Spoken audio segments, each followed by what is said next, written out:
어둠이 온 세상을 집어삼킨 깊은 산속. 폭우가 지나간 자리엔 무너진 흙더미만이 남아있었다. 그 사이 비탈진 언덕 아래 숨겨진 땅굴 하나. 입에는 재갈이 물려있고 손은 뒤로 꽁꽁 묶인 채 던져진 노인 하나. 헐떡이는 숨소리만이 좁은 공간을 메웠다. 산소가 부족했다. 시간이 없었다. 이 노인은 오늘 죽을 예정이었다. 아무도 모르게. 단 한 명만 빼고. 깊은 산속 사람의 발길이 닿지 않는 그곳. 약초를 캐러 온 14살 소녀가 무너진 흙더미 사이 이상한 틈을 발견했다. 호기심에 다가간 그 아이의 눈앞에 나타난 건 노숙자도 범죄자도 아닌 뉴스에서만 보던 대한민국 최고 재벌 회장이었다. 왜 이 노인은 이렇게 묶여 있었을까? 그리고 이 아이는 왜 그를 구했을까? 지금부터 산이 숨겨왔던 한 가족의 이야기가 시작된다. 약초 소녀의 일상. 새벽 5시. 아직 해가 뜨기 전 14살 소녀 한별이는 낡은 배낭을 메고 집을 나섰다. 별아, 오늘은 일찍 들어와야 한다. 할매 약 먹을 시간이다. 네, 할머니. 한별이의 집은 마을에서도 가장 외진 곳에 있었다. 지붕은 군데군데 비가 샜고 벽은 금이 가 있었다. 하지만 그 안에는 따뜻함이 있었다. 할머니가 있었으니까. 산으로 향하는 좁은 길. 한별이는 익숙한 발걸음으로 올랐다. 학교는 작년에 그만뒀다. 아니, 그만둘 수밖에 없었다. 야, 한별이다. 부모도 없는 애가 학교는 왜 와? 저의 옷 좀 봐. 언제 산 거야, 저거? 아이들의 수군거림이 귀에 박혔다. 선생님들은 동정 어린 눈빛을 보냈지만 그게 더 견디기 힘들었다. 차라리 산이 낫지. 산은 한별이를 무시하지 않았다. 산은 주는 만큼 받아갔다. 공평했다. 바구니에 더덕 몇 뿌리, 도라지 한 줌. 오늘 수확은 괜찮았다. 약방 할아버지께 팔면 10,000원은 받을 수 있을 것 같았다. 할머니 약값에는 터무니없이 부족했지만 그래도 오늘 저녁은 먹을 수 있었다. 별아, 밥은 먹고 갔냐? 약방 할아버지가 안경 너머로 한별이를 바라봤다. 네, 먹었어요. 거짓말이었다. 아침은 걸은 지 오래였다. 하지만 괜찮았다. 점심때 산에서 따먹은 머루로 배를 채웠으니까. 오늘 건 좀 약하구나. 7,000원밖에 못 주겠다. 네? 한별이는 고개를 숙였다. 협상할 처지가 아니었다. 7,000원이라도 감사했다. 돌아오는 길 마을 슈퍼 앞을 지날 때였다. 또래 아이들이 아이스크림을 먹으며 웃고 있었다. 한별이다. 야, 오늘도 산 갔다 왔어? 흙냄새 나겠다. 한별이는 고개를 돌렸다. 반응하지 않았다. 반응하면 더 괴롭힌다는 걸 알았으니까. 집에 도착하자 할머니가 마루에 앉아 있었다. 여든이 넘은 나이 허리는 굽었지만 눈빛만은 또렷했다. 별아, 오늘 어디까지 갔다 왔냐? 저 능선 너머까지요. 거기까지? 위험하다 했잖아. 괜찮아요, 할머니. 저 이제 다 컸어요. 할머니는 한숨을 쉬며 한별이의 손을 잡았다. 거칠고 상처투성이인 손. 별아, 미안하다. 할매가 이래서. 할머니, 또 그러세요. 저 괜찮아요. 진짜로요. 한별이는 활짝 웃었다.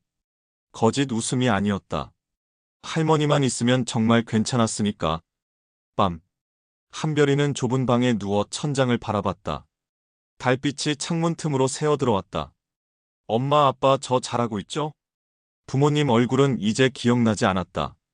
5살 때 사고로 돌아가셨다고 했다. 할머니가 그때부터 키워줬다.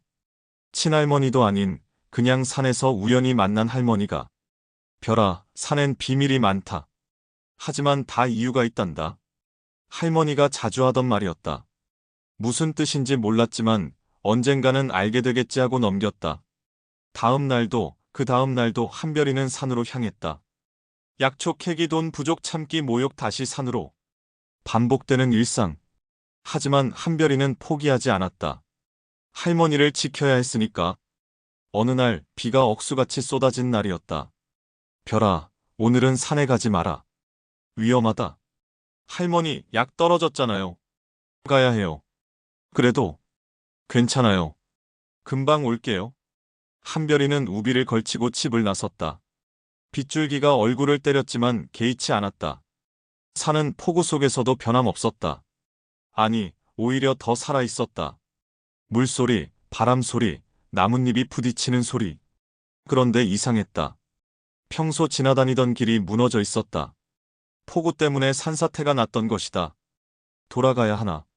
잠시 망설이던 한별이의 눈에 뭔가 이상한 게 보였다. 무너진 흙더미 사이, 마치 인공적으로 판 것 같은 구멍. 저게 뭐지? 호기심에 다가갔다. 그리고 그 안을 들여다본 순간 한별이의 심장이 멎는 것 같았다. 사람이었다. 땅속에 사람이 묶여 있었다. 서울, 청담동 대저택. 같은 시각. 서울 한복판, 높은 담장으로 둘러싸인 대저택. 회장님이 실종되신 지 이틀째입니다. 검은 양복을 입은 남자, 전무 한석주가 차분하게 보고했다. 경찰엔? 실종 신고하지 않았습니다. 말씀하신 대로. 회의실에 앉은 3명. 한석주 전무 기획실장 오태식, 그리고 회장의 조카 강민재. 좋아. 계획대로 진행하자. 강민재가 웃었다. 차갑고 계산된 미소였다. 유 원장은? 이미 준비했습니다. 회장님 서명까지 완벽하게. 오태식이 서류를 꺼냈다. 거기엔 주식 70% 전량을 조카 강민재에게 상속한다는 내용이 적혀 있었다. 삼촌이 사라지면 자연스럽게 내가 회장이 되는 거지? 물론입니다. 실종 후 7년이 지나면 사망 선고를 받을 수 있고 그 전에도 경영권은 사실상. 됐어. 길게 설명하지 마. 그런데 정말 아무도 못 찾겠지? 한석주가 고개를 끄덕였다. 그곳은 사람이 절대 안 가는 깊은 산속입니다. 게다가 폭우로 땅이 무너졌으니 지금쯤이면 죽었겠네. 강민재의 눈에 잔인함이 스쳤다. 사실 이 모든 건 치밀하게 계획된 일이었다. 일주일 전 그날의 진실. 삼촌, 드라이브나 하시죠. 응? 갑자기 왜? 요즘 스트레스 많으시잖아요. 제가 좋은 곳 알아요. 강민재의 제안에 회장 강태사는 고개를 끄덕였다. 조카를 의심할 이유가 없었다. 아니, 의심하지 않으려 했다. 차는 점점 도심을 벗어나 외곽으로 향했다. 여긴 어디냐? 곧 도착합니다. 그때였다. 갑자기 차가 멈췄고 뒷좌석 문이 열렸다. 한석주와 오태식이 탔다. 너희들 뭐 하는 거야? 강태산이 소리쳤지만 이미 늦었다. 손에 천을 쥔 한석주가 다가왔고 달콤한 냄새가 코를 찔렀다. 정신을 잃기 직전 강태산은 조카의 얼굴을 봤다. 차갑게 웃고 있는 그 얼굴을. 이 자식이. 깨어났을 때 강태산은 어둠 속에 있었다. 손은 묶였고 입엔 재갈이 물려 있었다. 삼촌, 죄송합니다. 하지만 어쩔 수 없었어요. 강민재의 목소리가 들렸다. 회사는 제가 물려받아야 합니다. 삼촌은 너무 오래 자리를 지켰어요. 이젠 제 차례예요. 강태산은 몸부림쳤지만 소용없었다. 아, 그리고 삼촌. 손녀 찾으시려 했죠? 그 애기 말이에요. 그 순간 강태산의 눈이 커졌다. 걱정 마세요. 곧 찾을 겁니다. 그리고 조용히 처리하겠습니다. 흔적도 없이. 강민재가 떠난 후 강태산은 땅굴에 갇혔다. 손녀. 그 아이만은 지켜야 했다. 9년 전 아들 내외가 교통사고로 사망했을 때 며느리가 마지막으로 남긴 말이 귀에 생생했다. 아버님 별이를 지켜주세요, 제발. 하지만 강태산은 그러지 못했다. 회사 일에 정신이 팔려 손녀를 제대로 찾지도 못했다. 며느리 쪽 친척이 데려갔다는 말만 듣고 안심했다. 그게 실수였다. 최근에서야 알게 됐다. 손녀가 행방불명됐다는 사실을. 친척 집에도 없다는 것을. 별아, 할아버지가 미안하다. 이게 무슨. 한별이는 황급히 흙을 파헤쳤다. 손톱이 부러지고 손바닥이 까져도 멈추지 않았다. 땅굴 입구가 좁아 몸을 비집고 들어가야 했다. 어둠 속에서 희미하게 보이는 사람의 형체. 아저씨, 아저씨. 한별이가 재갈을 풀었다. 노인이 거칠게 숨을 몰아쉬었다. 흙. 괜찮으세요? 손 풀어드릴게요. 밧줄이 너무 단단했다. 한별이는 주머니에서 작은 칼을 꺼냈다. 약초 캘 때 쓰는 칼이었다. 톱질하듯 밧줄을 끊었다. 손이 풀리자 노인이 한별이의 팔을 붙잡았다. 고맙소. 말을 잇지 못하고 기절했다. 탈수와 산소 부족 때문이었다. 아저씨, 정신 차려요. 한별이는 물통을 꺼내 조금씩 입에 넣어줬다. 노인이 간신히 물을 삼켰다. 어떡하지, 이 사람 혼자 못 나가. 땅굴은 좁았고 노인은 거동이 불편했다. 한별이 혼자서는 불가능했다. 할머니. 한별이는 우비를 벗어 노인을 덮어주고 땅굴을 나왔다. 빗줄기는 더 거세졌다. 한별이는 미끄러지는 산길을 정신없이 내려갔다. 할머니, 할머니. 별아, 왜 이래, 왜? 사람이요. 산에 사람이 묶여 있어요. 할머니의 얼굴이 굳었다. 어디? 능선 넘어 무너진대요. 빨리 가야 해요. 할머니는 지팡이를 짚고 일어났다. 별아, 너는 여기 있어라. 안 돼요. 저도 갈래요. 알았다. 따라와. 둘은 다시 산으로 향했다. 할머니는 놀라울 정도로 빨랐다. 마치 이 길을 수백 번 걸었던 것처럼. 땅굴에 도착했을 때 노인은 여전히 의식이 없었다. 할머니가 노인의 얼굴을 확인하는 순간 숨이 멎었다. 이럴 수가. 할머니 아는 사람이에요? 아니다. 모른다. 하지만 할머니의 손은 떨리고 있었다. 둘은 힘을 합쳐 노인을 끌어냈다. 비탈길을 내려가는 게 가장 힘들었다. 몇 번이나 미끄러졌지만 포기하지 않았다. 집에 도착했을 때 둘 다 진흙투성이었다. 방에 눕혀라. 할머니가 지시했다. 한별이는 노인을 방으로 옮겼다. 할머니는 약초를 다리기 시작했다. 손놀림이 빨랐다. 오랜 경험이 느껴졌다. 별아, 이 사람 옷 좀 벗겨라. 젖은 옷은 안 된다. 한별이가 조심스럽게 옷을 벗겼다. 그때 뭔가 떨어졌다. 단추였다. 금색 단추에 이니셜이 새겨져 있었다. K, T, S. 할머니, 이거. 할머니가 단추를 집어들었다. 그리고 어디론가 사라졌다. 잠시 후 할머니가 돌아왔을 때 손엔 작은 보자기가 있었다. 보자기를 풀자 낡은 베네 저고리가 나왔다. 이건 나중에 얘기하마. 지금은 이 사람부터 살려야 한다. 깨어난 노인. 사흘 후 노인이 눈을 떴다. 여기가 어디? 깨어나셨어요. 한별이가 환하게 웃었다. 나는 누구? 예? 기억 안 나세요? 노인은 고개를 저었다. 멍한 표정이었다. 할머니가 방에 들어왔다. 일어났구나. 할머니, 이분 기억을 못 하세요. 그래, 그럴 수도 있지. 머리를 다쳤으니까. 할머니는 담담했다. 오히려 안도하는 것 같기도 했다. 제 이름이 뭐죠? 글쎄, 우리가 어떻게 아냐? 내가 말해야지. 기억이 안 나요. 한별이가 고개를 갸웃했다. 그럼 우리가 이름 지어드릴까요? 이름? 네. 음산에서 길을 잃었다가 복을 얻었으니까 길복이. 길복이? 노인이 웃었다. 이상한 이름이었지만 나쁘지 않았다. 길복이면 길복이지 뭐. 그렇게 강태사는 길복이가 됐다. 길복이는 빠르게 회복했다. 일주일도 안 돼서 걸어 다닐 수 있었다. 아저씨, 오늘 저랑 산에 갈래요? 산? 네. 약초 캐는 거 도와주세요. 길복이는 고개를 끄덕였다. 딱히 할 일도 없었으니까. 산에 오르자 이상한 감각이 들었다. 처음 오는 곳인데 낯설지 않았다. 아저씨, 저기 더덕 보여요? 어디? 저기요. 잎 모양 보면 알 수 있어요. 한별이가 가르쳐줬다. 길복이는 금방 익혔다. 오, 아저씨 잘하시네요. 그런가? 신기했다. 몸이 기억하는 것 같았다. 점심시간. 한별이가 주먹밥을 꺼냈다. 하나밖에 없는데 아저씨 드세요. 너는? 전 괜찮아요. 길복이는 주먹밥을 반으로 나눴다. 같이 먹자. 에이, 아저씨가 아픈데. 아니다. 반씩. 둘은 바위에 앉아 주먹밥을 먹었다. 짠 김에 밥알만 있는 단순한 맛이었지만 이상하게 맛있었다. 별아.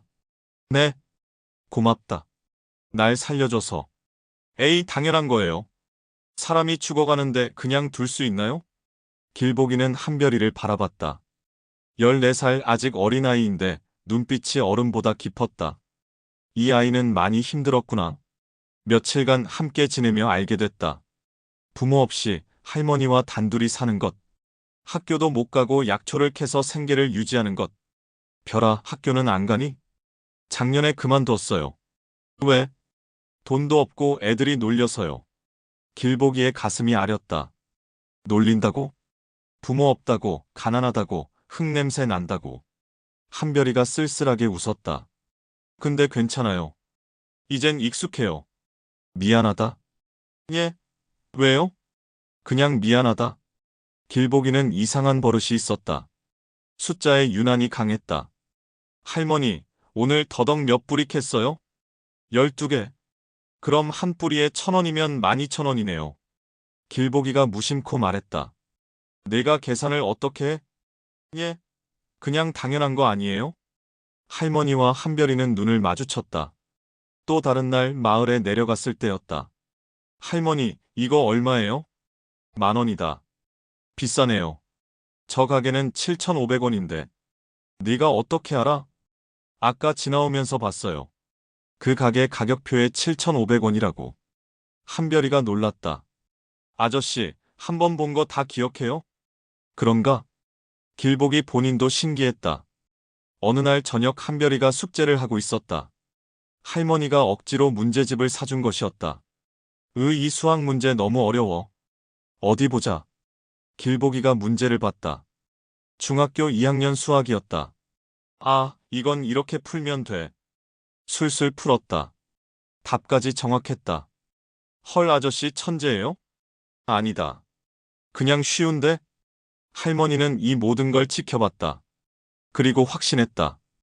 역시 그 사람이 맞구나. 보호 본능. 어느 날 마을 아이들이 한별이를 괴롭히고 있었다. 야, 한별아. 오늘 산 갔다 왔어? 냄새 나겠다. 우리 옆에 오지 마. 한별이는 참았다. 늘 그랬듯이. 그런데 이번엔 달랐다. 애들아, 그만해라. 길보기가 나타났다. 누구세요, 아저씨? 나, 별이 아는 사람이다. 별이 아는 사람?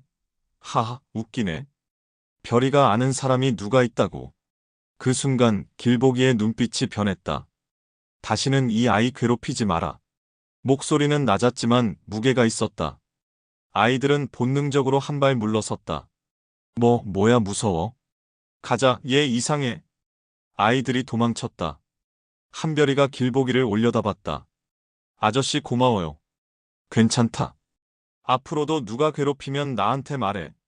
그 순간 한별이의 눈시울이 뜨거워졌다. 처음이다 누가 날 지켜준 게. 할머니 말고 처음으로 누군가가 자신을 보호해줬다. 할머니의 비밀. 어느 밤 한별이가 잠든 후 할머니는 오래된 괴짝을 열었다. 그 안엔 베넷 저고리와 함께 낡은 사진 한 장이 있었다. 사진 속엔 젊은 남자와 여자 그리고 갓난아기가 있었다. 그리고 그 옆에 서 있는 나이 든 남자. 바로 길복이었다. 별아, 할매가 미안하다. 할머니의 눈에서 눈물이 흘렀다. 9년 전 그날의 진실.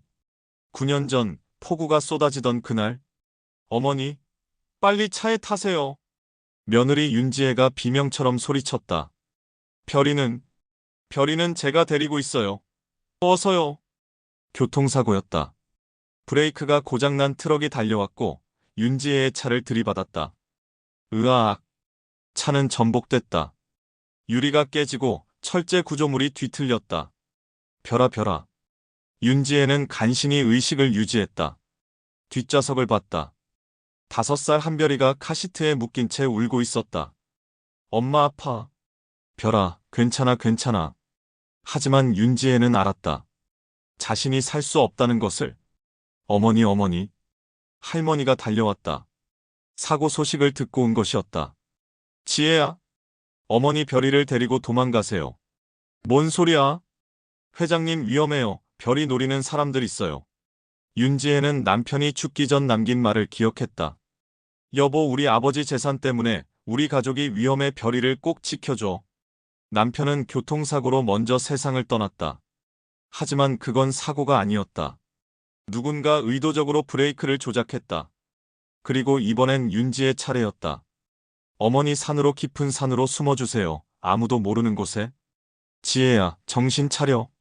별이만 살려주세요, 제발. 윤지혜는 마지막 힘을 다해 한별이를 카시트에서 풀었다. 별아, 엄마가 사랑한다. 그리고 눈을 감았다. 할머니는 울면서 한별이를 안았다. 엄마, 엄마. 별아, 괜찮다. 할매가 있다. 그날 밤 할머니는 결정했다. 세상과 단절된 깊은 산속으로 한별이를 데려가기로. 강태산 회장에게 알리지 않기로. 왜냐하면 회장 곁에 있는 사람을 믿을 수 없었으니까. 별아, 우린 이제 산에서 살 거다. 할매랑? 그래, 할매랑. 단추의 비밀. 며칠 후, 길보기가 산에서 돌아왔을 때였다. 할머니, 저 왔어요. 별아, 이리 와봐라. 할머니의 목소리가 떨리고 있었다. 왜요? 할머니는 베넷 저고리를 꺼냈다. 이걸 봐라. 한별이는 저고리를 만졌다. 낡았지만 정성스럽게 보관된 옷이었다. 이게 뭐예요? 내 엄마가 마지막으로 입었던 옷이다. 엄마요? 한별이의 눈이 커졌다. 그래. 그리고 이걸 봐라. 할머니가 단추를 보여줬다. 금색 단추의 K, T, S 이니셜. 이건 아저씨한테서 나온 거잖아요. 그래. 그럼 아저씨가 아빠? 아니다. 할머니가 고개를 저었다. 그 사람은 내 할아버지다. 예? 세상이 멈춘 것 같았다. 할아버지라고요? 그래. 강태산. 대한민국에서 손에 꼽히는 재벌 회장이지. 한별이는 믿을 수 없었다. 텔레비전에서만 보던 그 사람이 자기 할아버지라니. 그럼 왜 우릴 버렸어요? 버린 게 아니다. 할매가 숨긴 거다. 왜요? 할머니는 9년 전 그날의 이야기를 들려줬다. 교통사고, 엄마의 마지막 부탁, 산으로 도망친 이유. 네 엄마는 회장님 곁에 있는 누군가가 내 가족을 노린다고 했다. 그래서 할매는 너를 지키기 위해 세상과 끊었다. 한별이의 눈에서 눈물이 흘렀다. 그럼 아저씨는 할아버지는 날 찾고 있었어요? 그랬겠지. 하지만 찾지 못했을 거다. 할매가 철저하게 숨겼으니까. 그런데 왜 하필 우리 산에? 할머니도 고개를 저었다. 그건 나도 모르겠다. 하지만 운명이 아니겠냐? 그때 방문이 열렸다. 길보기가 들어왔다. 무슨 얘기하는 거야? 둘은 놀라 돌아봤다. 아, 아저씨. 뭔가 심각한데? 길보기가 다가왔다. 그리고 베넷 저고리를 봤다. 순간 머릿속에 뭔가가 스쳤다. 이건 기억의 복원. 이 저고리 본 적이 있는 것 같은데. 길보기는 단추를 만졌다. 손끝에서 이상한 감각이 전해졌다. K, T, S 강태산 내 이름? 갑자기 머리가 깨질 듯 아팠다. 아저씨. 한별이가 달려왔다. 그리고 파편처럼 기억이 돌아오기 시작했다. 회장님, 이번 분기 실적입니다. 내 아들이 죽었다고? 며느리마저 손녀는 어디 있어? 찾아라. 무슨 수를 써서라도. 삼촌, 드라이브나 하시죠. 너희들 뭐 하는 거야? 삼촌, 죄송합니다. 하지만 어쩔 수 없었어요.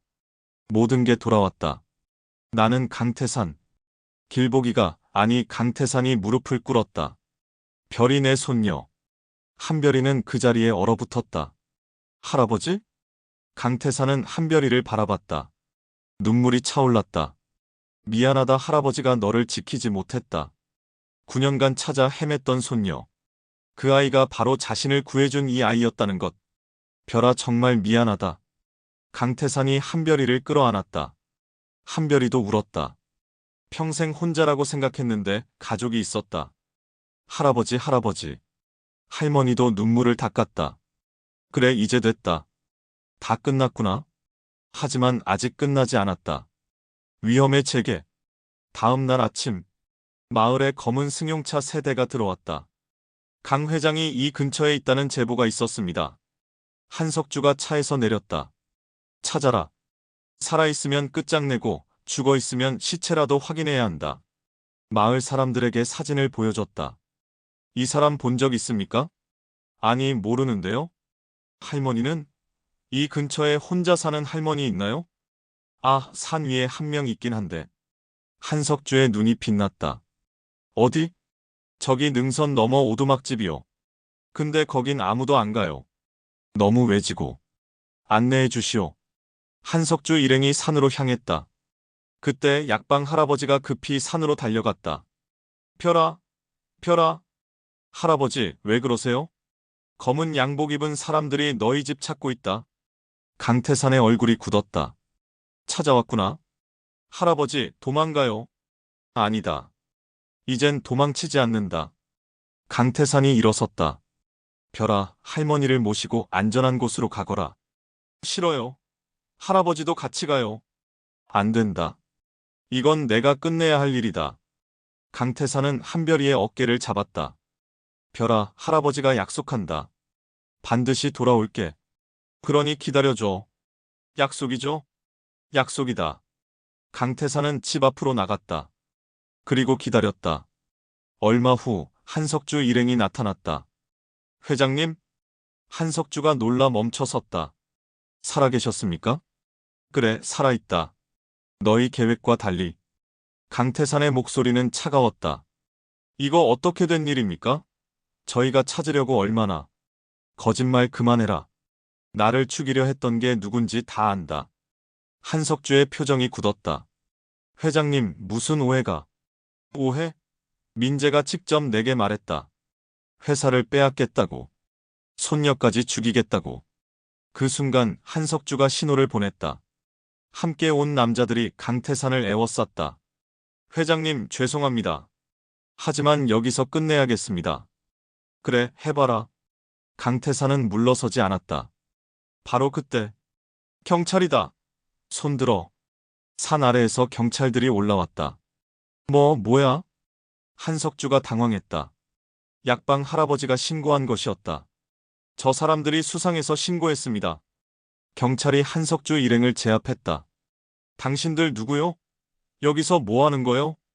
우리는 회장님을 찾으러. 회장? 이 어르신 말하는 거요? 강태산이 나섰다. 경찰관님, 이 사람들을 체포해 주십시오. 납치와 살인 미수 혐의로. 예?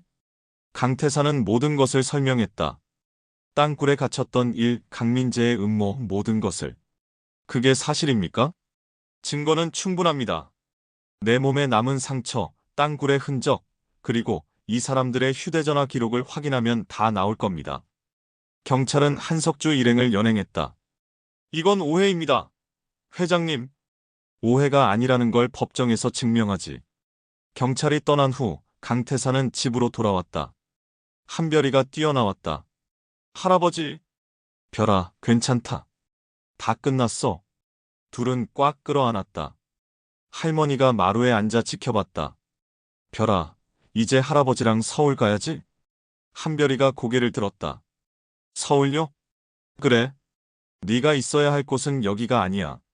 좋은 학교 가고 좋은 옷 입고 편하게 살아야지. 하지만 할머니는.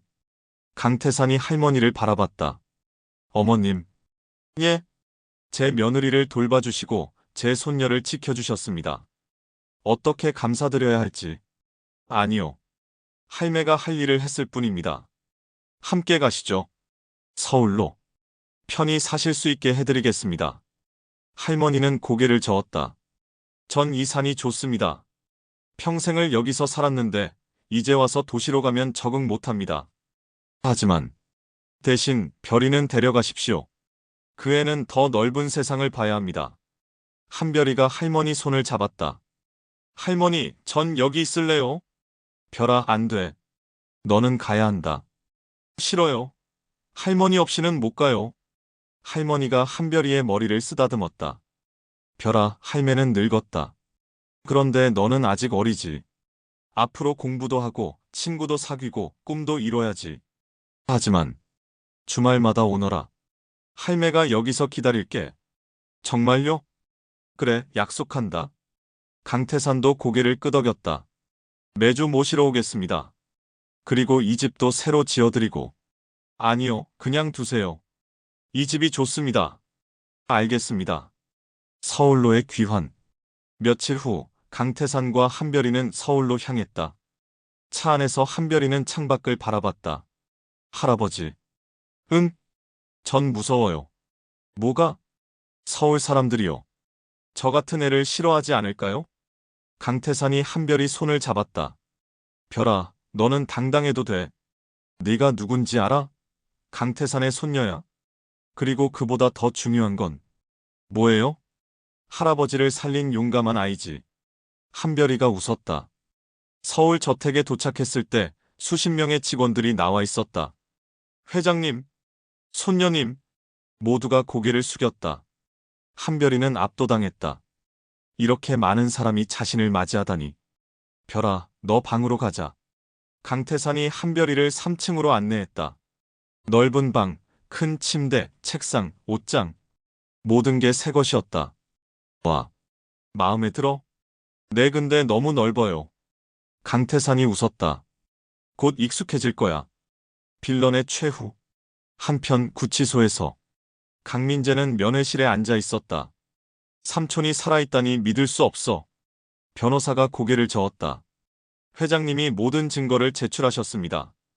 땅굴 위치, 휴대전화 기록, 금융거래 내역 빠져나갈 구멍이 없습니다. 그럼 나는 최소 15년입니다. 살인, 미수, 횡령, 배임. 강민재가 머리를 감쌌다. 이럴 리가. 완벽한 계획이었는데. 계획은 완벽했을지 모릅니다. 하지만 한 가지를 계산하지 못하셨죠. 뭐? 회장님을 구할 사람이 있다는 것을요. 한별이의 새로운 삶. 3개월 후. 한별이는 서울의 국제학교에 입학했다. 처음엔 적응이 힘들었다. 아이들은 세련됐고 영어도 잘했고 자신감이 넘쳤다. 쟤 누구야? 회장 손녀래. 시골에서 살다 오네. 진짜? 말투 좀 들어봐. 완전 사투리네. 한별이는 귀가 얇아졌다. 또 시작인가 싶었다. 하지만 이번엔 달랐다. 야, 너희 뭐라 그래? 반장 민서가 끼어들었다. 사투리가 어때서? 그게 나쁜 거야? 아니, 그게 아니라. 한별이는 너희보다 훨씬 대단해. 할아버지를 직접 구했다고. 너희는 뭐 했는데? 아이들이 입을 다물었다. 민서가 한별이에게 다가왔다. 별아, 신경 쓰지 마. 쟤네 원래 저래. 고마워. 우리 친구하자. 응. 한별이에게 처음으로 친구가 생겼다. 주말의 약속. 매주 주말 강태산과 한별이는 산으로 향했다. 할머니. 별아. 왔구나. 할머니는 여전히 오두막집에 살고 있었다. 하지만 이제 혼자가 아니었다. 강태산이 간병인을 보내줬고 집도 수리했다. 할머니, 이번 주에 수학시험 100점 받았어요. 오메, 우리 별이 똑똑해라. 그리고 친구도 생겼어요. 민서라고. 한별이는 신나게 얘기했다. 강태산은 그 모습을 흐뭇하게 바라봤다. 이 아이가 웃을 수 있어서 정말 다행이다. 저녁 셋은 함께 밥을 먹었다. 할아버지, 회사는 어떻게 됐어요? 응? 아, 정상화됐지. 민재와 공범들은 모두 처벌받았고. 다행이다. 별아, 너 나중에 크면 뭐 하고 싶어? 한별이가 생각했다. 약초 전문가요. 약초? 네. 할머니처럼 약초로 사람들 치료하고 싶어요. 그리고 할아버지 같은 분들 더 구하고 싶어요. 강태산이 웃었다. 그래, 좋은 꿈이구나. 1년 후, 한별이는 이제 완전히 적응했다. 학교에서 1등을 하고 친구들과 어울리고 웃음이 끊이지 않았다. 하지만 매주 주말만큼은 반드시 산으로 갔다.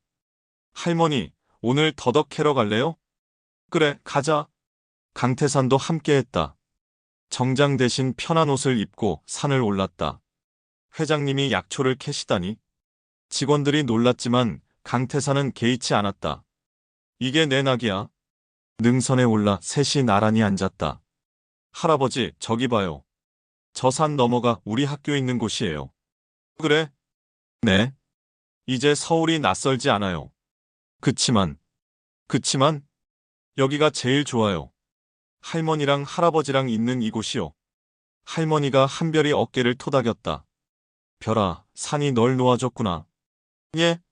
산이 비밀을 지키고 있었단다. 네가 누군지, 할아버지가 누군지.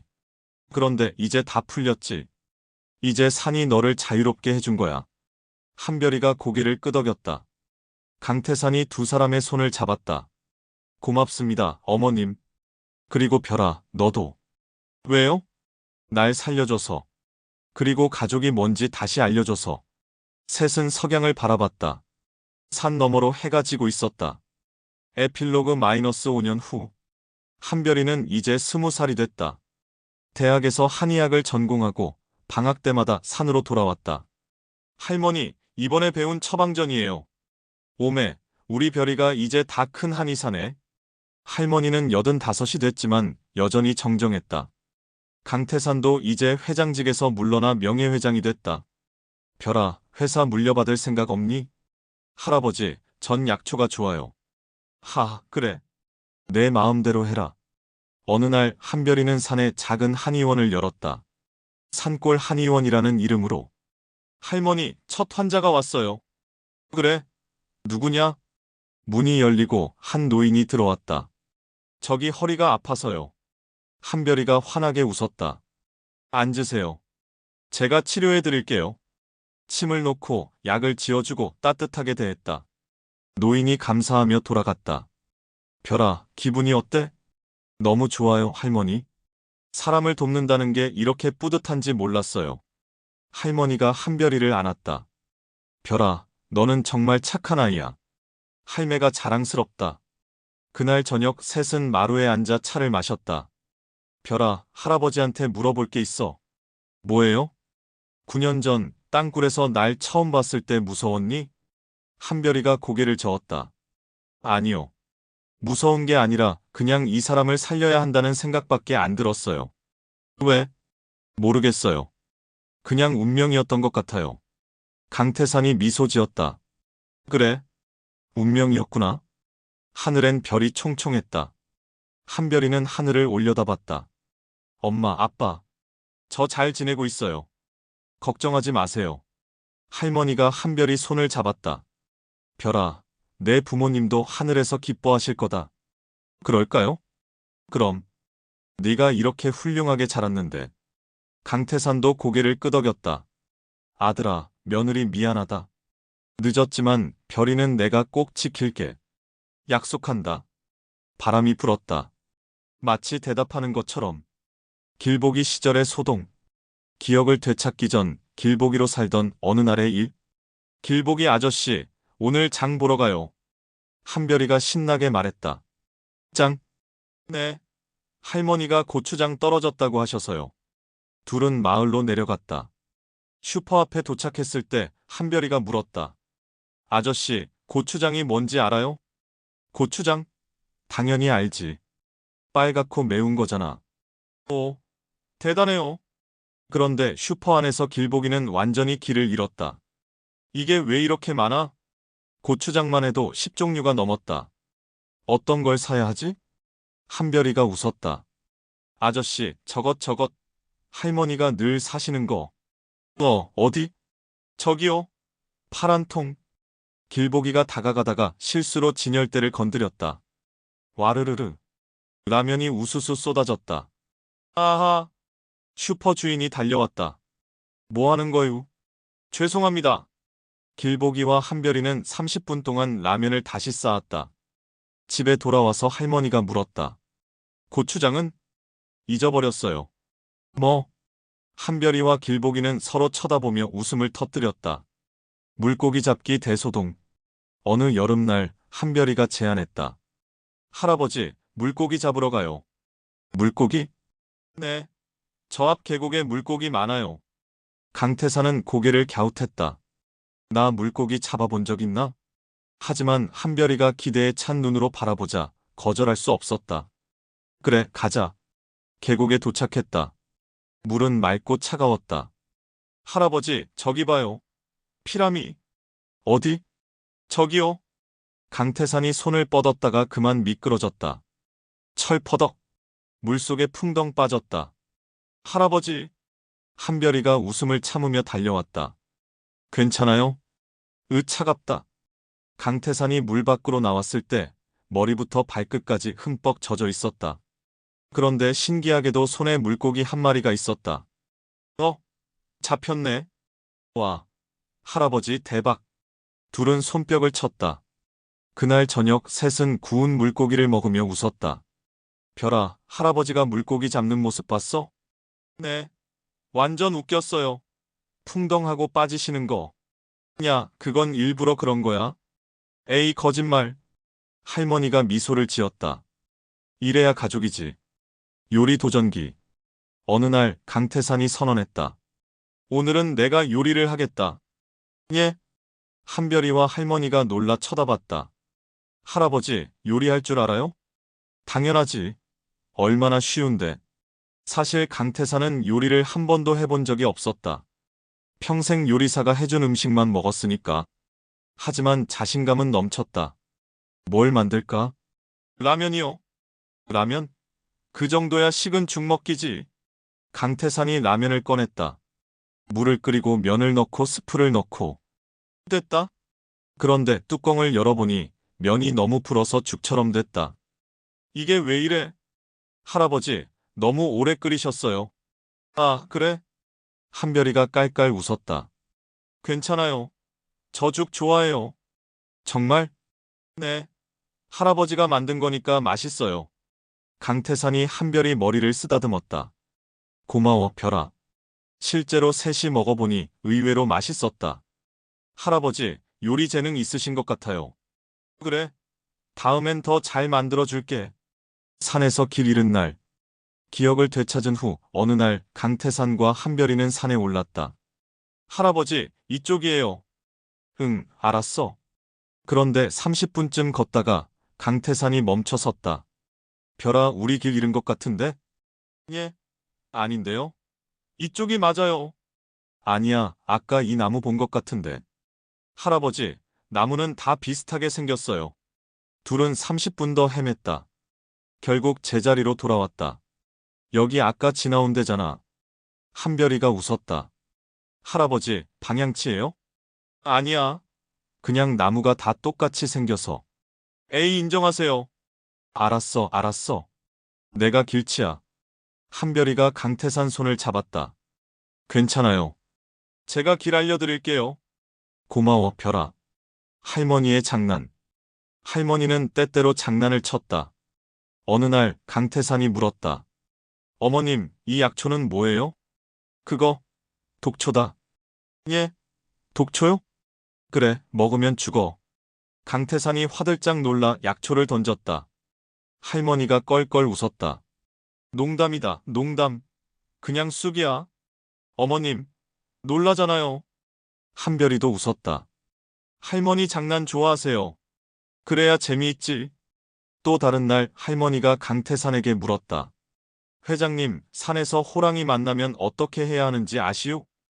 호랑이요? 여기 호랑이 있어요? 있지. 밤만 되면 나온다. 강태산의 얼굴이 하얗게 질렸다. 한별이가 웃으며 말했다. 할아버지, 농담이에요. 여기 호랑이 없어요. 정말요? 네. 할머니가 또 장난치신 거예요. 할머니가 손뼉을 쳤다. 회장님 무서워하는 거 보니까 재밌네. 강태산도 결국 웃었다. 어머님, 다음엔 안 속아요. 그래. 두고 보자. 마을 잔치날. 마을에서 잔치가 열렸다. 할머니, 우리도 가요. 그래, 가자. 강태산도 함께 갔다. 마을 사람들이 모여 음식을 나눠 먹고 노래를 부르고 춤을 췄다. 회장님도 춤추세요. 아니, 전 못 춰요. 에이, 한번 해보세요. 마을 아주머니들이 강태산을 끌어냈다. 어쩔 수 없이 강태산은 춤을 췄다. 어색하고 서툴렀지만 열심히 했다. 한별이가 박수를 쳤다. 할아버지 잘하세요. 정말? 네. 그 순간 강태산은 깨달았다. 이게 진짜 행복이구나. 돈도 권력도 아닌 이렇게 사람들과 함께 웃고 춤추는 것. 이게 진짜 인생이었다. 5년 후 한별이의 한의원 개원식 날. 마을 사람들이 모두 모였다. 축하한다, 별아. 고마워요, 아저씨. 강태산은 뒤에서 조용히 지켜봤다. 한별이가 환자를 정성스럽게 돌보는 모습. 웃으며 대화하는 모습. 아들아, 며느리 잘 봐라. 너희 딸이 이렇게 훌륭하게 자랐다. 할머니가 옆에 왔다. 회장님, 후회 없으시죠? 예. 회사 물려주지 않고 별이가 이 일하게 둔 거죠. 강태산이 미소 지었다. 후회요? 전혀요. 이게 별이가 원하는 거니까요. 좋은 할아버지시네요. 어머님 덕분입니다. 어머님이 별이를 이렇게 키워주셨잖아요. 아니요. 별이가 원래 착한 아이였어요. 둘은 한별이를 바라봤다. 환자가 한별이에게 말했다. 선생님 고마워요. 덕분에 허리가 나았어요. 다행이에요. 앞으로도 조심하세요. 네. 그런데 선생님, 왜 이런 산골에서 일하세요? 서울 가면 더 잘 되실 텐데. 한별이가 창밖을 바라봤다. 산이 보였다. 평생을 함께한 그 산이. 여기가 좋아요. 제 집이니까요. 그날 밤 셋은 마루에 앉아 별을 봤다. 할아버지, 질문 있어요. 뭐? 만약 그날 제가 할아버지를 못 찾았으면 어떻게 됐을까요? 강태산이 잠시 생각했다. 글쎄 아마 죽었겠지. 그럼 저도 할아버지를 영영 못 만난 거네요. 그렇겠지. 그럼 정말 다행이에요. 제가 그날 산에 갔던 게. 강태산이 한별이를 안았다. 할아버지도 다행이야. 네가 있어서. 할머니가 말했다. 이게 다 산이 정해준 운명이다. 운명이요? 그래. 산은 비밀을 지키지만 때가 되면 풀어준단다. 너희 둘이 만난 것도 가족이 된 것도 다 산이 정해준 거야. 한별이가 고개를 끄덕였다. 그럼 저는 이 산에게 감사해야겠네요. 그래, 우리 모두 감사해야지. 셋은 산을 향해 고개를 숙였다. 고맙습니다. 바람이 불었다. 나뭇잎이 바스락거렸다. 마치 산이 대답하는 것 같았다. 천만에요. 당연한 걸 했을 뿐이에요. 한별이는 이제 30살이 됐다. 한의원은 유명해져서 전국에서 환자들이 찾아왔다. 하지만 한별이는 여전히 산골에 남아 있었다. 선생님, 서울에 분원 내는 게 어때요? 아니요, 전 여기가 좋아요. 강태산은 이제 80이 넘었지만 여전히 건강했다. 매일 아침 산책을 하고 한별이 한의원을 도왔다. 할아버지, 오늘도 산책 가세요? 그래, 운동해야지. 조심하세요. 알았어. 할머니는 90이 넘었지만 여전히 정정했다. 별아, 오늘 저녁은 뭐 먹을까? 할머니가 좋아하시는 거 해드릴게요. 그래, 고맙다. 어느 날 한별이에게 편지 한 통이 왔다. 발신자는 엄마였다. 편지를 열자 오래된 사진이 나왔다. 어린 한별이와 엄마 아빠가 함께 웃고 있는 사진. 뒷면에 글씨가 있었다. 별아, 엄마가 사랑한다. 항상 행복하렴. 마이너스 엄마가. 한별이의 눈에서 눈물이 흘렀다. 엄마 저 행복해요. 정말로요. 그날 저녁 셋은 함께 저녁을 먹었다. 별아, 결혼은 언제 할 거야? 할아버지가 물었다. 에이, 아직 일찍이에요. 일찍긴 벌써 30인데. 그래도요. 할머니가 웃었다. 별이는 좋은 사람 만날 거다. 걱정 마라. 할머니, 저 결혼 안 할 거예요. 할머니랑 할아버지랑 계속 살 거예요. 에이, 그러면 안 되지. 너도 가정을 꾸려야지. 싫어요. 셋은 웃었다. 그리고 식사를 계속했다.